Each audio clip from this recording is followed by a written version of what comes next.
starts drinking at 6 months, right? We want them to learn to retract the tongue, use their jaw and lips to stabilize and take sips. So when you give them a spout, guess what they do? They drink from it like from a bottle, kind of like that.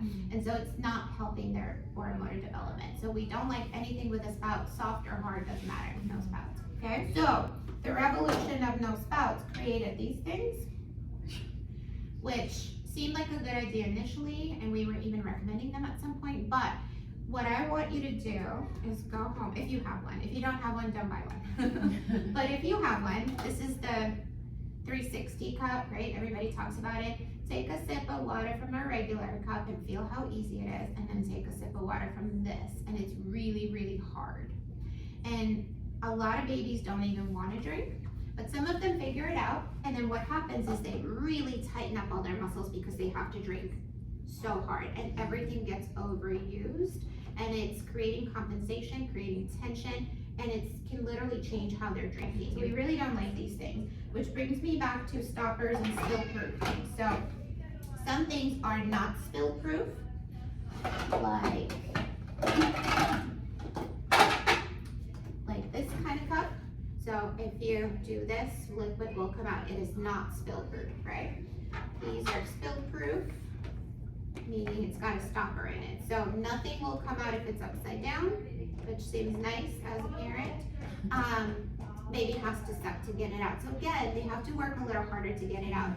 I think these are better than the 360, but I still think that your baby should be learning to drink without any kind of extra negative pressure, right? We don't want that tension.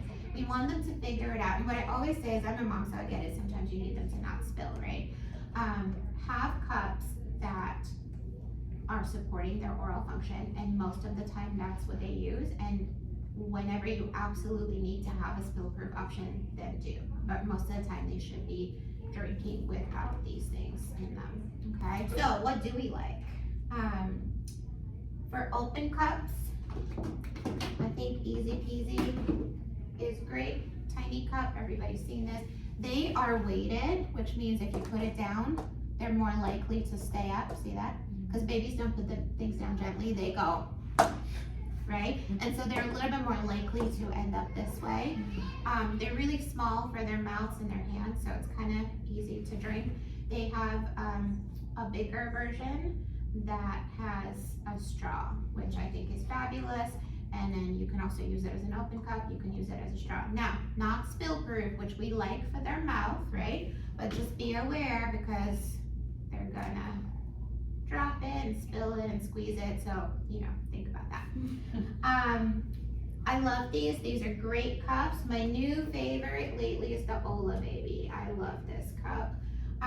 The only difference, so all the same benefits, it's got a weighted flat bottom, right? So you can slam down on your high chair.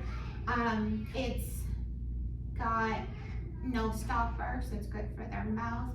What I really like about this one is that it's see-through, and you can really see what baby's doing. Are they drinking? Are they pulling? Are they goofing around? Are they blowing bubbles? What's happening? So I love teaching on this cup because it's see-through, okay? Same thing, these are all on the website somewhere under recommended products if you forget. That last cup, what age do you use that to? I used it with 6-month-olds and got him to drink from a straw in a session, so I love this. So sometimes we teach with the honey bear, and some parents come in like, hey, should I get the honey bear? You can. Some babies learn in one session how to drink from a straw, some take a little bit longer. I do use these to teach in clinic, but as a parent, I wouldn't want this. If you squeeze, liquid comes out. So that as a parent, I really don't want this in my house, right?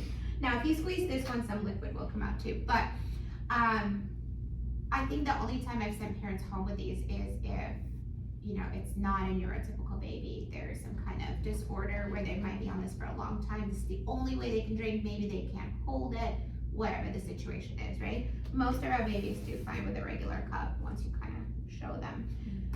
When it comes to an open cup, this is my favorite thing to start with. Nothing fancy, disposable shot glasses, okay? They're tiny, they're see-through, you can give them little sips. It just helps you control. This is where I start, and then you can go home with a regular cup. Now, if you have something like this, that's flexible, you can kind of create that too. I like the see-through part. So I used to teach with this, or even with this, because it's pretty small. I couldn't see how much liquid I was giving them, and most of them were coughing because it was too much.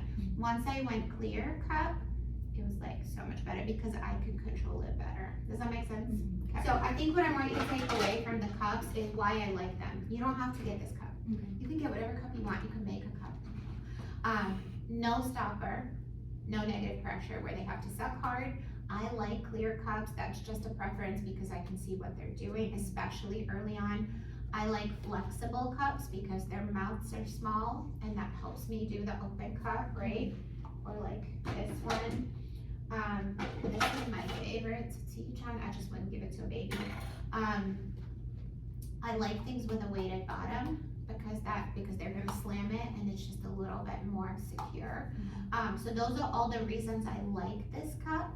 But you certainly, if you get on Amazon and find a cup that's see-through, has a weighted bottom, doesn't have a stopper, is like silicone material, get it. It's more about why I like it versus this specific cup.